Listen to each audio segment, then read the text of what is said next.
The following broadcast may contain mature content. A little listener discretion would be jolly well advised.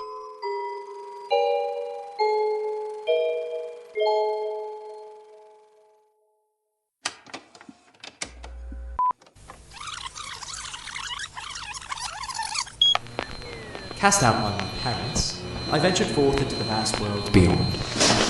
Your money or your life?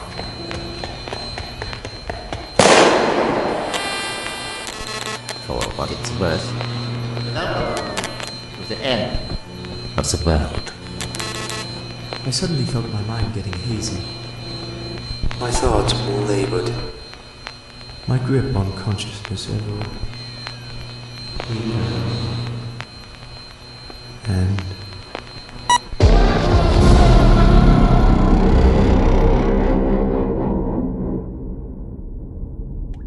the next morning, I awoke refreshed from sleep and ready to face any challenge my new life placed before me. At least, that's what I tried to tell myself. In reality, the mattress was thin and hard. I woke up countless times throughout the night, consumed by thoughts of worst-case scenarios, and unless I was very much mistaken, the person occupying the room adjacent to mine was prone to fits of manic hysteria. I arrived at the breakfast table at 7:30 a.m. sharp, as had been so stringently requested by Mrs. Anna. To my surprise, however, I discovered that not only was I the only person in attendance, there was also no food to be found. Hello? I called out to see if there was anyone lingering in the immediate vicinity, Mrs. Anna? but there was no response. Is anyone else here? Only the sound of a child giggling that seemed to emanate from somewhere beneath the floorboards. Just as I began to wonder whether my timekeeping regimen had been disrupted by the foreign nature of my circumstances, the door suddenly opened. A woman with long, dark, unkempt hair that almost covered her face stood in the doorway. She appeared to be in her late 20s or early 30s. Her clothes were worn and tattered, her deportment that of one whose will had been broken. She stood there, staring out ahead for some time before at last speaking, her voice monotone, with an accent that sounded Eastern European to my ears. They say it's going to rain. Well, good morning to you. I'm Valentine. I'm new here. She didn't answer. She simply ambled despondently to the kitchen table and sat in one of the chairs across from me, her expression unmoved. What's your name? There was another silence. After a while, she looked toward the ceiling, sighed, and said mournfully, I detest the rain. Do you really? I hoped that by following her line of conversation, such as it was, I might bring her out of her shell a bit. I find it quite comforting. There's nothing I like better than lying in bed and hearing the sweet, melancholic sound of raindrops gently tapping against the window pane. It is an accursed noise, an indictment of us all. The tears and cries of countless butchered souls, the nameless, faceless dead throughout history, come back to haunt us, to remind us. My attempt to generate a little light conversation didn't appear to be working terribly well, but I wasn't giving up. Yes, well, that's certainly another way of looking at it, I suppose. And a very valid one. What about snow? Another silence ensued. Eventually, she emitted another deep sigh and attempted to move some of the lank strands of hair away from her face. I decided that a change in tack on the conversation front might help lift her from her doldrums, not to mention the fact that I was genuinely starting to feel quite hungry. Did I miss breakfast? How typical of your Western mentality.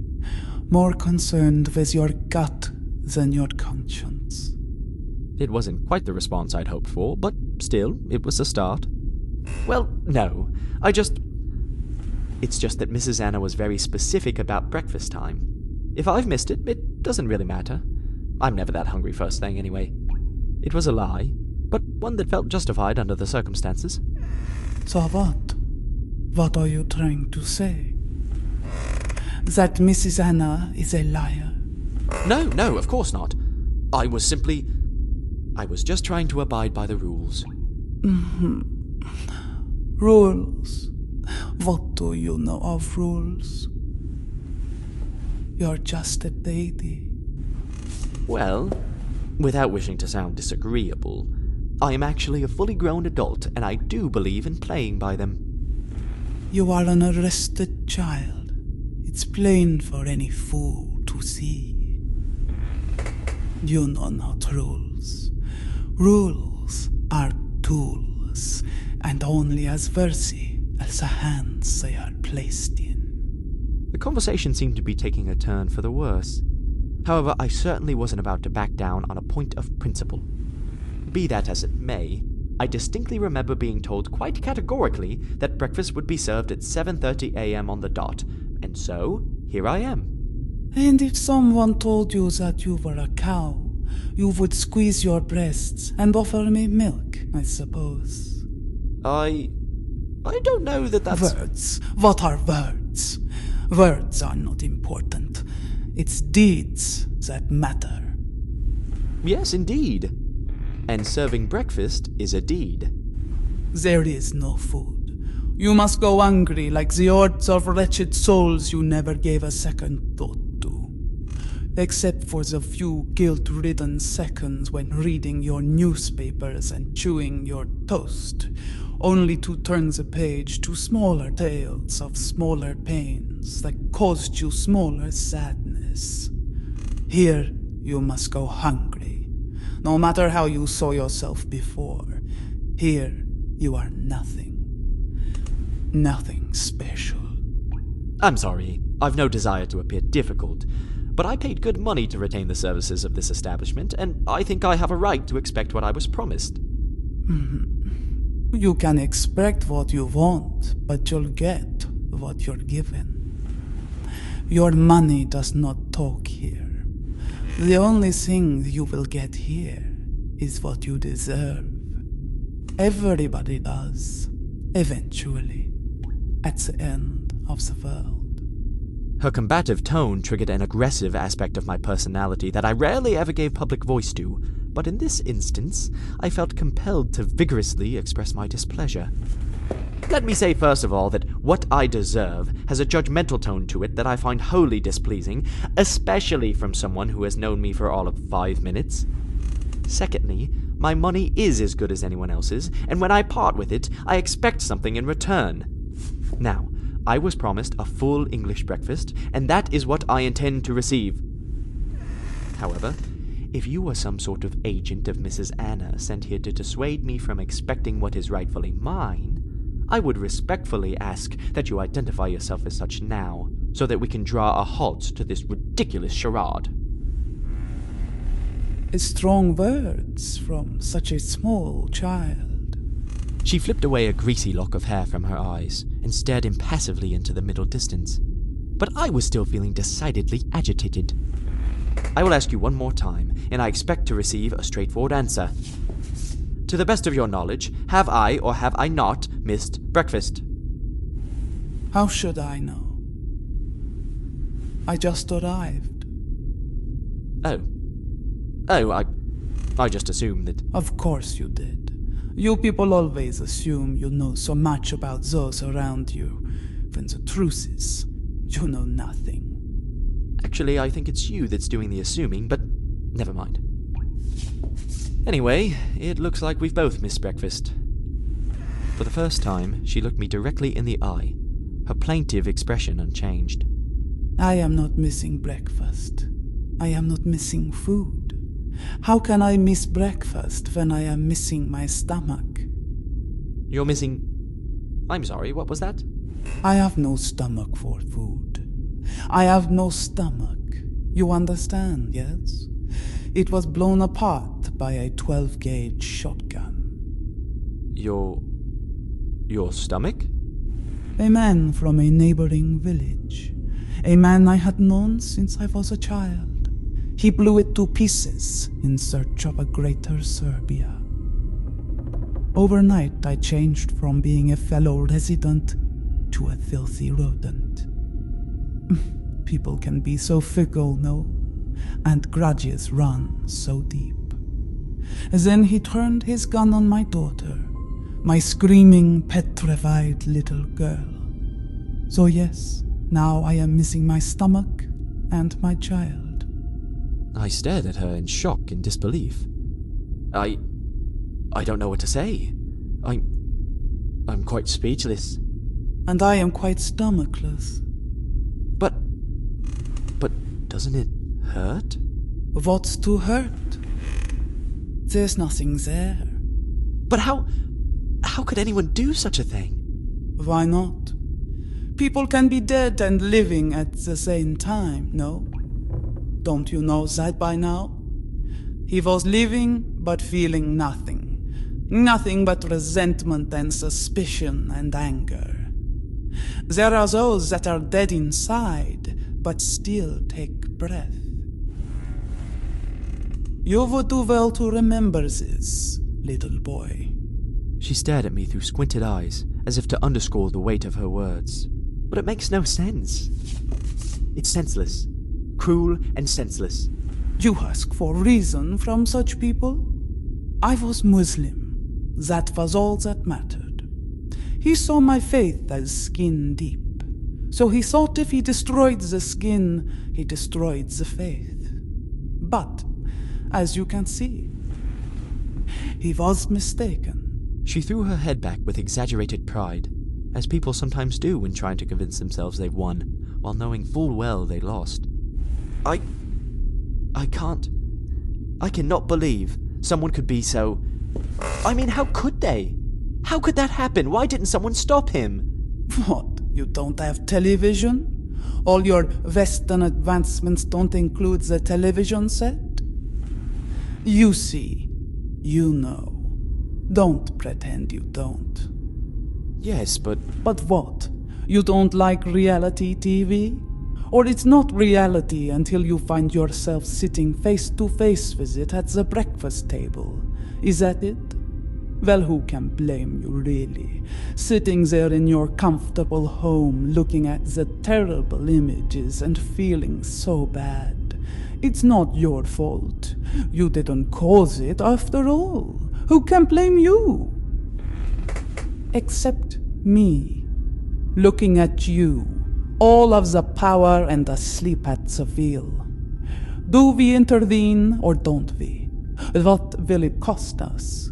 Will we be re-elected if we act? It's a human catastrophe. It's abhorrent. We deplore it. We condemn it. We do nothing.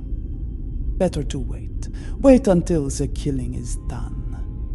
Rwanda, Gaza, Somalia, Haiti, Bosnia, Kosovo, Sudan. So many conflicts, so many conflicting opinions. So much talk and so much death. So they pick and choose their humanitarian gestures with the steely eye of a seasoned gambler. The scales of power are laden with guilt, cleansed by a moral cause and replenished by a lucrative book deal upon retirement. And on it goes. But I am too tired for this. I've had enough. She stood up and looked around the room with cold detachment. I will go to my room now. It's a miracle you're alive. To have gotten here. To be able to tell your story. I said this because part of me didn't want her to leave, secretly hoping she might feel inclined to go into more detail on her harrowing ordeal. Where? Here? It's the end of the world. We all get here. Eventually. Be as modest as you like. I think I'm in awe. You're in shock. You have no idea, do you? You are like a canvas half-started. The rudiments are there, but it will remain forever incomplete. She eyed me up and down for a while, and then said something that, even under these circumstances, I still found the ability to be shocked by. And yet I find you unconventionally attractive. She toyed for a moment with one of her greasy tresses. Perhaps you want to have sex with me. I was completely taken aback. Oh. Yes? Nothing. It's just that What? You don't have the stomach for it? No, I just, Now forget it. It wasn't important. I don't care for the sex anyway. Just the connection, you understand. As she began to cross towards the door, I felt relieved, but also acutely embarrassed at the same time. I mumbled a stuttering apology. I'm sorry, it's not that I'm... or that you're... you're very... She stopped and turned back, wearing something that vaguely resembled a look of irony on her face. Little boy, when I was 6 years old, I was raped by my uncle. When I was all grown up, I was raped by 7 drunken Serbs at gunpoint, then with a gunpoint, then later with an empty vodka bottle. So don't try to spare my feelings. They are long gone. She contorted her face into a kind of half-smile. Another time, perhaps. Before she completely disappeared out the door, I suddenly leapt from my chair and called out to her, realizing something very important. Wait, you... I don't even know your name. She looked back dismissively. Names. What good are names?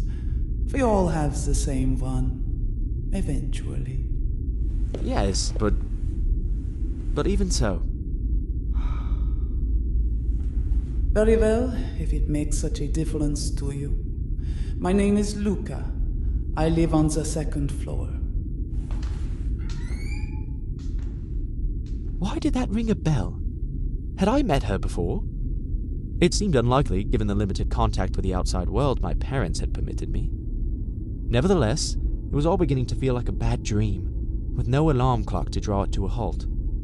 I considered going back to sleep and trying to wake up again, but the thought of that mattress quickly undermined what little motivation I had for the idea. I concluded that food deprivation must surely be the root cause of my mental disorientation. I decided there was only one course of action left to me: to raid the refrigerator.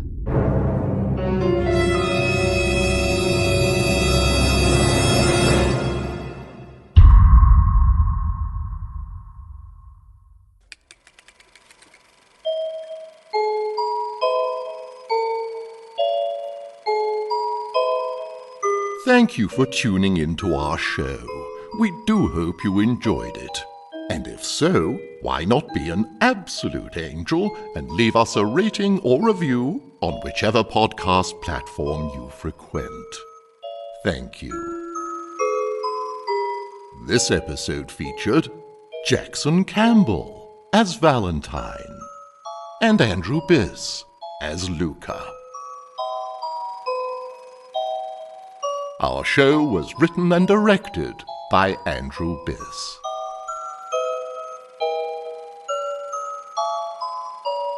Until next time.